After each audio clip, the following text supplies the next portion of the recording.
이번 시간에는 1923년 9월, 그러니까 관동 대지진 조선인 학살이 자행되기 이전에 동경에 어떠한 조선인들이 어느 정도 있었고 어떠한 특징이 있었는지 살펴보고요. 그리고 불령선인이라는 키워드를 함께 검토해 보고자 합니다. 우선 일제시대의 가장 이른 시기부터 조선에서 일본으로 건너갔던 것들은 학생들이었습니다. 그 당시 일본의 조선 식민 지배 정책 때문에 조선인 학생들은 경제적으로도 여유가 있고 공부를 잘해도 교육의 기회를 충분히 누릴 수가 없었어요. 고등교육기관이 거의 없었거든요.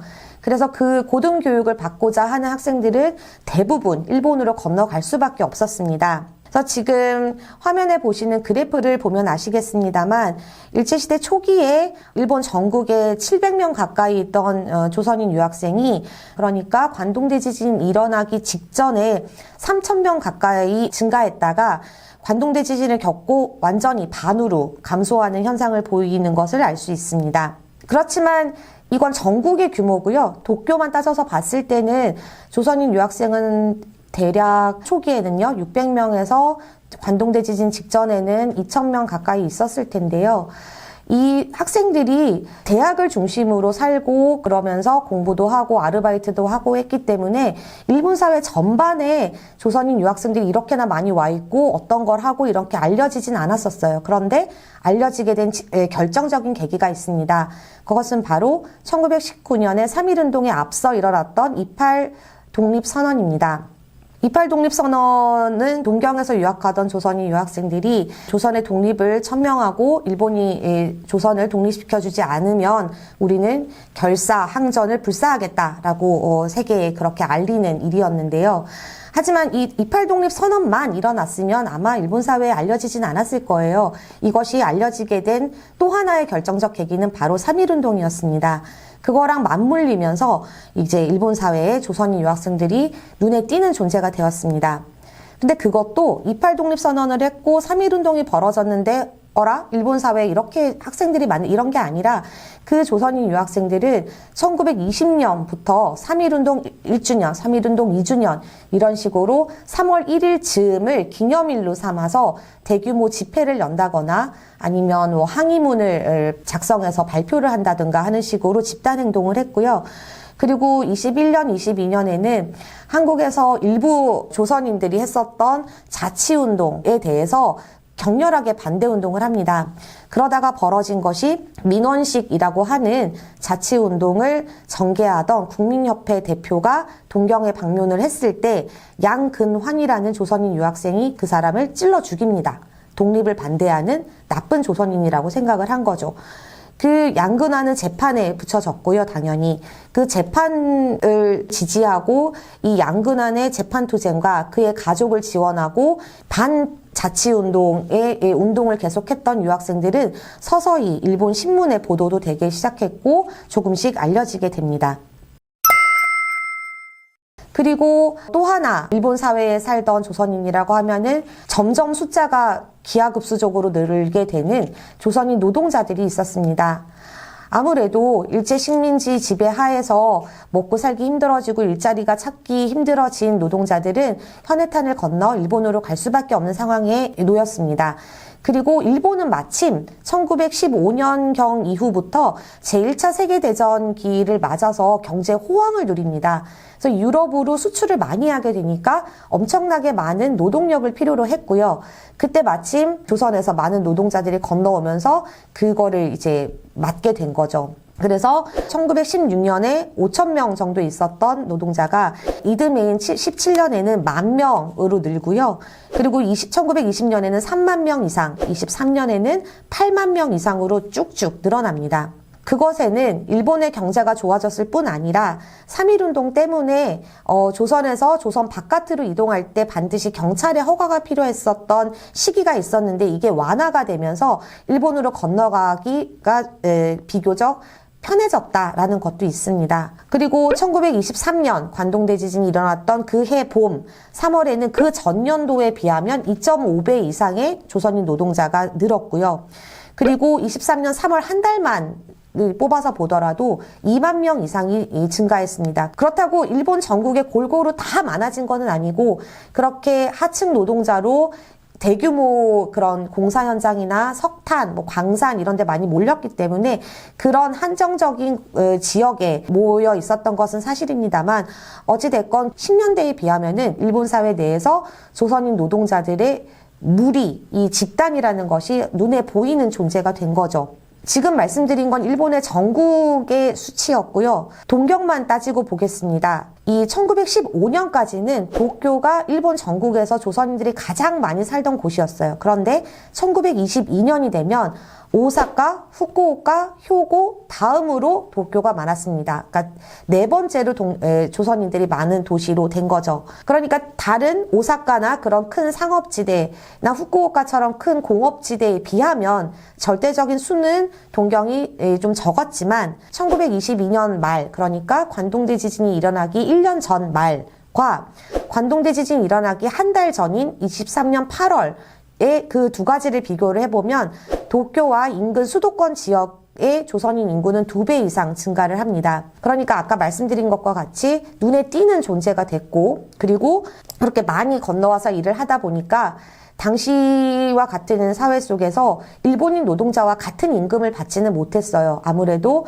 굉장히 저렴한 임금으로 값싼 노동력을 제공할 수밖에 없는 상황이었는데 이것은 조선인 노동자들이 바래서 그런 게 아니라 그런 식민 지배의 차별적 구조 때문에 그렇게 된 건데 일본인 노동자들 입장에서 생각을 해보면 저 사람들 때문에 내가 일자리를 뺏겼다. 값싼 노동력으로 떼거지로 몰려와서 일을 하니 우리가 먹고 살기 힘들어진다라는 식으로 좀 왜곡됐지만 상대적 박탈감을 느끼기 시작합니다. 일본의 경제가 굉장히 좋았다가 그게 점점점 좀 나빠지면서 그런데 상대적으로 조선인 노동자가 그렇다고 줄지는 않으니 먹고 살기 힘들어진 일본의 노동자들은 그렇게 생각하게 된 거죠. 그래서 건너온 도쿄에서 일하던 조선인 노동자들은 제일 많이 일을 했던 거는 직공, 그리고 인부, 피고용인, 그리고 배달원, 그러니까 굉장히 하층 노동을 담당을 했습니다.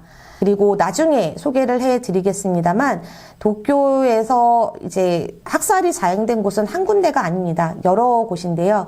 그 중에서도 대표적인 곳이 아라카와라는 이름의 강변에서 학살이 자행이 되었는데 그 배경 중에 하나가 아라카와라는 강 부근에는 방적, 제분, 기계, 철강, 화학 등을 다루는 대규모 공장과 유리, 염색, 주물, 고무 등을 다루는 중소규모의 공장이 밀집되어 있었기 때문에 거기에 많은 조선인 노동자들이 모여서 살아가면서 일을 했고 그러한 배경에서 학살이 일어났다는 것을 염두에 두고 계시면 나중에 도움이 될 것 같습니다.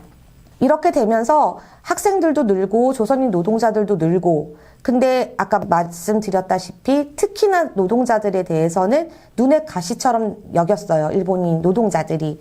자본가의 입장에선 좋았겠죠. 값싼 노동력으로 좀 함부로 했겠죠. 함부로 하기 쉬웠을 테니까. 그런데 일본인 노동자들에게는 눈의 가시였고 그리고 아까 유학생들에 대해서 말씀드렸다시피 28 독립선언과 3.1운동이 일어난 이후부터는 학생운동이라는 게 굉장히 활발해집니다. 그리고 한편으로 조선인 노동자들이 늘고 규모가 커지고 많이 이렇게 모여 살게 되면서 조선인의 노동운동이라는 것도 발생을 하게 됩니다. 그러한 가운데 일본 사회에서는 불령선인이라는 키워드가 굉장히 빈번하게 신문에 보도되기 시작합니다. 지금 이 그래프를 보시면 1919년, 20년을 피크로 조금 줄기는 합니다만 굉장히 거의 안 쓰고 있던 단어가 19년, 20년, 23년까지 굉장히 많이 쓰이고 있음을 볼 수 있는데요. 그리고 이 일본의 신문 기사입니다. 왼쪽의 신문은 3.1운동을 보도하는 신문 기사고요. 오른쪽의 기사는 여운형의 독립운동을 다루는 기사입니다. 그 3.1운동을 다루는 기사에서는 조선 각지의 폭동이라는 것이 보일 테고요. 오른쪽에 여운형을 다루는 신문 기사에서는 불령선인이 독립 음모를 했다라는 것을 볼 수 있겠습니다. 이 불령선인이라는 거는 불령이라는 거는 단순한 사전적 의미는 불온하고 불량하다 정도입니다. 하지만 이것이 당시의 시대적 상황과 맞물리고 뒤에 선인, 그러니까 조선인의 조자도 빼버린 거죠. 불령에 조선인을 붙이면서 파생되는 이미지는 불량 불온 정도가 아닙니다. 당시에 일본 정부는 불과 몇 년 전에 러시아 혁명이라는 굉장히 세계사적인 큰 일을 겪었고, 뭐 일본 정부가 겪은 건 아닙니다만 그렇게 겪었고, 조선에서는 정말 상상치도 못했던 전국적, 그리고 뭐 해외에 있던 조선인들까지 들고 일어났던 3.1운동을 경험하게 됩니다. 그리고 당시는 조선뿐만이 아니라 러시아 혁명이 말해주듯 세계 각지에서 노동운동이나 민중운동이 굉장히 활발하게 전개되던 시절이에요. 그리고 나중에 말씀드리겠지만 이 관동대지진이 일어났던 1년 전 1922년에 나카츠카와 사건이라는 사건이 벌어지는데요. 그 사건을 계기로 조금씩 싹을 틔우고 있던 조선인 노동자들의 노동운동, 노동자들의 조직화가 급속도로 진행이 됐고, 일본인 노동자, 일본인 노동운동가들과의 연대도 시작되게 됩니다. 이러한 것들을 일본 정부의 입장에서는 제2의 3.1운동 또는 조선이나 일본 판 러시아 혁명 또는 한일 노동자들이 연대하여 그런 러시아 혁명과 비슷한 혁명을 일으키지는 않을까라는 것을 두려워하게 됩니다. 그리고 또 한편으로는 다들 아시겠지만 한국이 일본의 식민지가 되기 이전에 이미 청일전쟁, 러일전쟁을 겪으면서 이제 식민지배의 그 발판을 만들지 않습니까?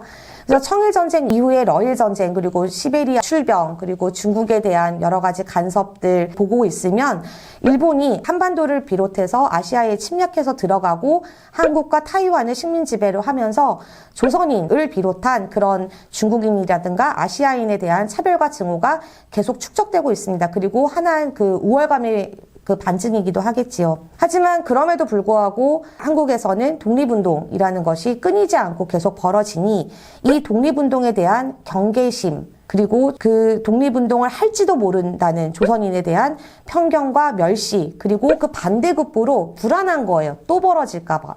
제2의 3.1운동이 벌어지면 어떡할까라는 불안과 공포, 걱정, 그리고 적개감, 이런 것들이 다 포함된 단어가 불령선언입니다. 단순히 불량하고 불온한 것이 아니라 진짜 3.1운동처럼 들고 일어나지 않더라도 그러한 생각을 가지고 언제 어떠한 계기가 나타나면은 그렇게 할 수도 있다라는 생각으로 조선인 전체를 그렇게 보기 시작하는 거죠. 거기에 일본 민중들, 특히 남성들이 왜곡된 젠더 규범을 가지기 시작합니다. 레이피스트 신화라고도 하는데요. 조선인들이 일본인 여성을 강간한다 또는 할지도 모른다, 한다고 한다 라는 것을 전제로 조선인 남성 노동자들을 강간범으로 규정을 하고, 그러니까 일본인 남성인 우리들은 우리 자국민이 일본인 여성들을 지켜야 한다. 그러니 저들을 죽이거나 저들을 막아내야 된다라는 생각들을 하게 됩니다. 그리고 이러한 행동들은 우리 마을과 우리 국가, 즉 일본에 우리가 기여를 하는 거다라는 굉장히 왜곡되고 비틀린 자긍심을 가지게 되면서 결국 조선인은 죽여도 좋은 존재, 어차피 말 안 듣는 불령선인인데다가 일본인 여성을 강간할지도 모르고 이런 사람들을 사전에 처단을 하는 게 일본에 도움이 된다라는 자긍심까지 장착을 해버리면은 죽여도 되는 존재이게 되는 거죠.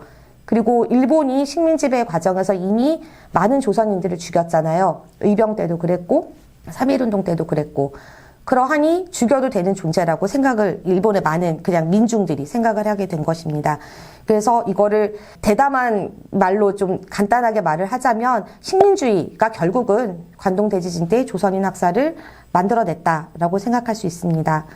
그리고 이거는 관동대지진 때의 신문 기사입니다. 불령선인이라는 단어가 어떠한 단어와 연계되어서 신문 기사에 등장하는지 보면은 한눈에 알 수 있으실 텐데요. 폭동, 조선인 때문에 군대가 전멸할 위기에 놓인대요. 어느 나라의 군대가 이 정도 가지고 전멸할 위기에 놓이겠습니까? 말도 안 되는 거짓임에도 불구하고 버젓이 신문지상에 기사로 실리는 거죠. 방화, 음모, 전투, 독약살포, 강간, 약탈, 살인, 탈옥. 그 이전부터 있었던 불령선인 이미지에다가 그 이전에는 신문지상에 나오는 것들에 그냥 이런가 보다라고 생각했던 것들이 지진 때에 급속도로 확산된 그것이 사람의 입에서 입으로, 나중에 설명하겠지만 거기다가 일본 정부, 군대나 경찰이 공신력까지 더해주면서 이거는 학살로 이어졌다고 생각을 합니다. 그래서 이렇게 해서 굉장히 간단하게 살펴봤지만 관동대지진이 일어났던 1923년 9월 이전에 일본 사회의 조선인에 대해서 살펴봤고요. 다음 시간에는 아까 나카츠카와 사건이 있었습니다. 1년 전에 라고 잠시 말씀을 드렸는데 그 사건이 어떤 것인지를 조금 더 들여다보도록 하겠습니다.